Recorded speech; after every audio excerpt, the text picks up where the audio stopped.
Bonsoir à tous et merci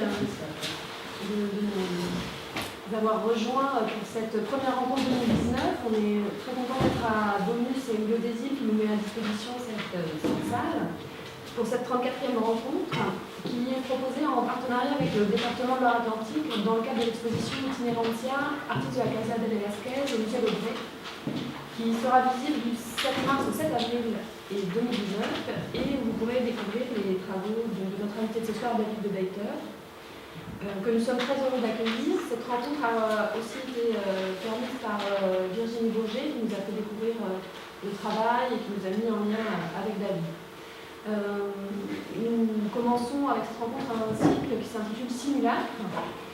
On abordera par différents biais dans la discussion. Pour présenter très rapidement David de Deiter, il est né à Roubaix en 1985, il a étudié à la Cambre et au Frénois. Il est artiste et enseignant au département de photographie à la Cambre à Bruxelles. Dans ses différents travaux, David s'intéresse à des communautés et aux territoires qu'elles occupent. Il explore des univers surprenants, extraordinaires et souvent spectaculaires. Ses recherches prennent appui sur les pratiques amateurs et leur capacité à construire des espaces, des objets dont la singularité conduit à l'étrange ou à l'extravagant. Sa démarche artistique se teint d'une approche scientifique et anthropologique lors des temps d'immersion où il collecte des archives, des documents, des objets. Il réalise alors des films, des photographies, des sculptures. Il expérimente, met en scène et documente. En associant ces éléments, il crée un dialogue entre image, forme et matérialité. Et c'est notamment sur ces questions-là qu'on le questionnera ce soir. Donc comme je vous le disais, dans le cadre de la thématique simulacre que nous avons le plaisir de recevoir, pour aborder avec lui ses recherches en cours autour de l'ufologie, qui donne lieu au projet The Skeptics, qui sera présenté en partie, en tout cas c'est un projet en cours. Qui est l'étape du travail.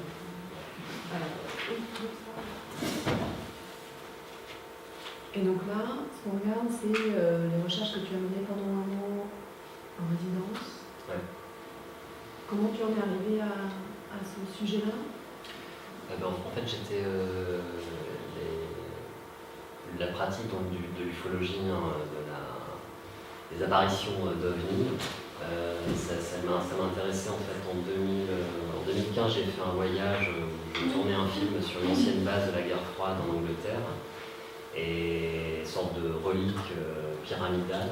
Et en fait, je vais au camping, et en fait là il y a une proposition d'une sorte d'UFO trail, de balade ufologique dans la forêt, quoi. Et en fait c'était le plus gros site, c'était le Roswell anglais, qui était à cet endroit-là, quoi. Et donc il y avait des différents points de vue, des différents points de vue comme ça où il y avait eu ces apparitions. Et puis bon, encore une fois, il y a cet imaginaire dans les ovnis aussi, qui est quelque chose qui va chercher dans le cinéma, ou autant que la limousine ou que la voiture américaine, on est quand même sur une sorte d'écho de culture américaine, de choses qui sont des événements quand on pense au site qui est à l'ARA 51 par exemple aux États-Unis. Et donc je me suis intéressé à ça, et je pense que là on viendra vraiment sur la question du simulacre, parce que je me suis intéressé à ça en Angleterre. Je suis parti aussi en Norvège pendant 3 semaines faire des recherches sur un site qui est la vallée d'Esdalen, sur lequel il y a des apparitions de phénomènes lumineux, où là on est vraiment plus sur des bugs scientifiques et d'apparitions de sphères qui sont dans la vallée. J'ai fait ça, des recherches là-bas, mais je ne savais pas du tout quoi en faire. Et je suis arrivé avec ces intuitions de recherche en Espagne, tout en ayant, avec la Casa de Velázquez, j'avais écrit 2-3 projets, j'ai écrit 3 projets, 3 axes de recherche, un sur les ovnis, un sur une pratique de rodéo crash en Galice que j'ai vite laissé tomber parce qu'il n'y avait pas cette même imaginaire, et un sur les survival zombies, qui sont des rassemblements de personnes qui se déguisent en zombies, mais dans les vallées espagnoles. Il y avait un peu un imaginaire aussi dans ce rapport apocalyptique, c'est des choses qui annoncent comme ça une forme de rapport à l'apocalypse. C'est une piste que j'ai laissé tomber. Et en fait, j'ai découvert en Espagne quelque chose qui, dans un rapport peut-être plus conceptuel, et qui est quelque chose, par exemple, qui m'intéresse sur le questionnement autour de la sculpture, dans le travail, à partir de cette communauté des Big Bangers, c'est qu'en fait, au-delà de la fascination pour les soucoupes volantes, il y a une pratique en Espagne dont un des penseurs au niveau international les plus importants, qui s'appelle Vicente Juan Ballesteros, que j'ai été rencontré plusieurs fois. En fait, c'est des anciens ufologues convaincus qui, suite à la déclassification de nombreuses affaires aux États-Unis, en Espagne, des affaires de venir, en fait, se sont mis à être des sceptiques, ce qui donne le nom du travail, et finalement à dire que chacune de ces observations était liée à des problèmes de phénomènes perceptifs, de bugs liés à la photographie, et en fait, ce sont des gens qui peuvent passer 10 ans sur une griffe de négatif. Donc c'est une pratique qui entretient un lien en fait très très fort avec les questions d'image. Ça m'a intéressé, mais encore une fois je me dis bon, j'ai quand même un tropisme pour le territoire, pour le paysage, je ne savais pas comment l'articuler. Et je suis parti aux îles Canaries, parce que qu'il y a des chaos volcaniques de Tenerife m'attiraient. Et en fait, j'ai fait des images là-bas, j'ai pas filmé au début. Et en me renseignant sur l'histoire de ce site, en fait, les îles Canaries ont été, les hauteurs du Teide, qui est Tenerife, donc à 2300 mètres, ont été un lieu qui a hébergé comme ça une succession de strates et de récits et de mythologies, et notamment suite à l'implosion de missiles balistiques qui avaient été tirés par l'armée américaine entre le Sahara et l'archipel des îles Canaries, en 1974. En 1975, suite à ça, a lieu les premiers rassemblements de contacts aliens jusqu'à 1989, où il y a 10 000 personnes qui se réunissent avec une figure importante des îles Canaries. J'y étais la semaine dernière pour des recherches encore, qui s'appelle Francisco Padrón. Et du coup, là, le projet se développe en fait à la fois à partir de ce paysage qui est une forme de simulacre, total finalement d'un paysage extraterrestre que eux appellent Magical Place. Et à la fois, j'essaye de mettre en résonance finalement l'histoire de ce paysage et cette apparence d'un ailleurs extraterrestre avec les recherches et des interviews et des textes écrits par ces ufologues scientifiques qui viennent questionner ce rapport ce territoire, ce paysage. Et donc il y a pas mal de recherches aussi d'images abstraites ou de choses que je fais qui sont des bugs de photographie que je fais sur des plans films 4-5 dans 25. Une sorte de brûlure en fait sur le négatif, mais à ce stade je ne sais pas si j'en garde une ou si c'est quelque chose qui, encore une fois, par rapport à cette question de la matière qui pourrait être celle de fanzine, de choses que je glane, que je trouve dans le... Il y a comme ça en tout cas différents corpus qui se créent, qui se dessinent dans le travail. Parce que cette notion d'accumulation qui est très visible dans le projet de Big Monger, c'est vrai que je ne l'avais pas forcément noté dans les autres procédés, mais en tout cas c'est quelque chose là que tu rejoues, enfin en tout cas que tu poursuis en fabriquant toi-même. Oui, disons que ça permet d'être, je pense que ça permet d'être dans le fer, et je pense que parfois il y a des... La Casa m'a permis d'être dans le fer, je pense que quand je suis rentré, parce que là c'est un projet que je vais montrer en fait au prix découverte des rencontres d'Arles cet été. Donc c'est un peu un point pour moi un objectif en termes de première, c'est pas une première restitution, mais disons que pour moi jusqu'à tout ce qui a été fait jusqu'à maintenant sont des choses sur lesquelles j'ai vraiment essayé de dessiner le travail et de comprendre ce que j'avais fait en octobre, en novembre. Et effectivement, l'accumulation permet d'être dans le fer, de ne pas trop intellectualiser parfois et d'être dans des rapports aussi intuitifs par rapport à des choses qu'on peut trouver. Donc ça tombe, il y a des choses que je ne montrerai plus du tout dans un an dans ce qu'on voit là, mais je pense qu'il y avait aussi dans ce qu'on avait en amont de la rencontre, de se dire voilà, il y a une forme de partage aussi par rapport à ça, des choses qui sont présentes, des images que je peux trouver intéressantes mais qui ne resteront pas forcément. Mais qui participent de la construction de la pensée du projet. Et d'ailleurs, comment tu parlais tout à l'heure de choses à la fois très intuitives dans ce que tu attrapes, collectes, même fais, et puis il y a des choses, comme tu l'expliquais aussi, où tu fais rejouer, donc des choses qui sont beaucoup plus préparées. Comment tu articules peut-être ces deux notions qui sont... enfin voilà, comment elles se complémentent en tout cas, le fait de préparer et puis de se laisser faire. Ouais, en fait, c'est plus que soit par l'idée ou par le film, j'essaie vraiment de saisir des idées. Et c'est que quand je trouve que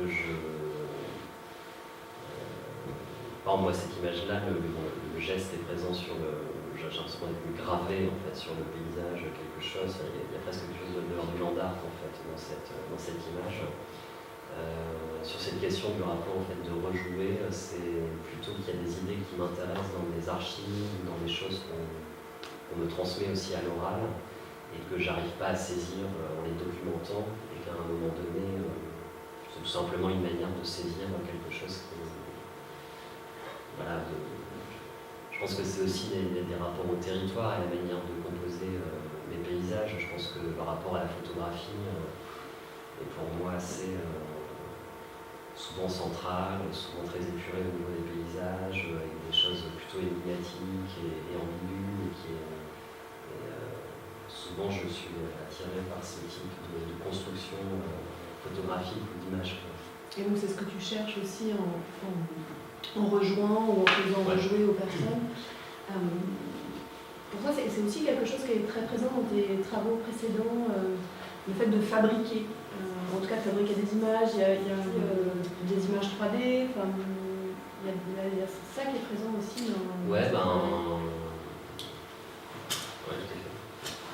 c'est marrant parce que c'est un travail qui est pour moi peut-être rejoint aussi les prémices des recherches actuelles. Ouais. Enfin, c'est des choses qui étaient...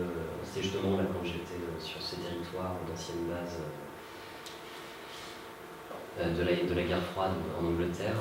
Et c'était ce qui m'intéressait, effectivement, de reconstruire ce site. Je joue sur l'ambiguïté, oui, effectivement, des images et des registres d'images. Même s'il y a des corpus qui peuvent être assez bien définis, je pense que là, ça rejoint aussi... du coup, j'ai continué dans les premières approches de ce territoire, en fait, des îles, ces chaos volcaniques des îles Canaries, à filmer avec une caméra 7. Du coup, ça produit aussi une forme d'archive et quand c'est présenté sur tel type de moniteur, comme c'est présenté au musée d'Aubray, il y a quelque chose, on a vraiment l'impression que c'est un film qui est sorti des années 80. Quoi. Et voilà, effectivement, il y a à chaque fois cette... oui, pour moi, ce rapport ambigu est extrêmement important. Ça a plein de niveaux différents. Et est-ce que tu l'explores par d'autres formes que l'image? Est-ce que dans la forme d'installation, tu questionnes aussi parce qu'on... je sais plus où elle est. Ouais, celle-ci, où il y a comme ça des superpositions, des fausses constructions. Est-ce que, voilà, peut-être c'est la continuité ça reprend aussi des idées qui sont sur ces calques de réalité. Il parle beaucoup dans la pratique de l'ufologie scientifique, il parle beaucoup de ces calques de strates de réalités différentes. Et en fait, ça, c'est un peu la mise en forme, finalement, de cet objet de recherche. Et c'est un peu les prémices. Donc ça, c'est un dispositif qui est montré justement au musée d'Aubray et que j'avais testé l'année dernière à Madrid, à l'Institut français. Et effectivement, c'est une base de recherche sur laquelle je travaille beaucoup là en ce moment pour complexifier finalement ce type de rapport à l'espace. Et là, c'était en bois, mais je travaille sur des structures en acier. Et de vraiment complexifier finalement la mise en dialogue et le récit qui peut se faire en fait entre différentes images. Et là, sur la temporalité, on a vu dans ce que tu as pu faire auparavant, c'est des choses au long cours, des choses qui ne sont pas forcément closes. Là, c'était ce qui a été mené en Espagne, qui proviennent de recherches sur d'autres territoires avant. Comment tu imagines que ça puisse continuer à se construire, à avancer? À ce stade, je ne sais pas. j'étais en tournage en fait la semaine dernière, je suis revenu dimanche des îles de Tenerife et je suis plutôt dans une logique de faire. J'ai essayé de comprendre et de digérer tout ce que j'avais fait pendant 6 mois en fait à la Casa en septembre, octobre, novembre pour réécrire vraiment le travail. Et là j'avoue que je réexpérimente beaucoup. Donc là, je suis plutôt focalisé sur le prix découverte des rencontres d'Arles, avec de nouvelles images, des choses qui vont complexifier peut-être ce type de dispositif sur lequel on s'est arrêté. Et à la fois, il y a un accent très fort aussi sur la question du film et l'installation vidéo et la réalisation d'un triptyque vidéo.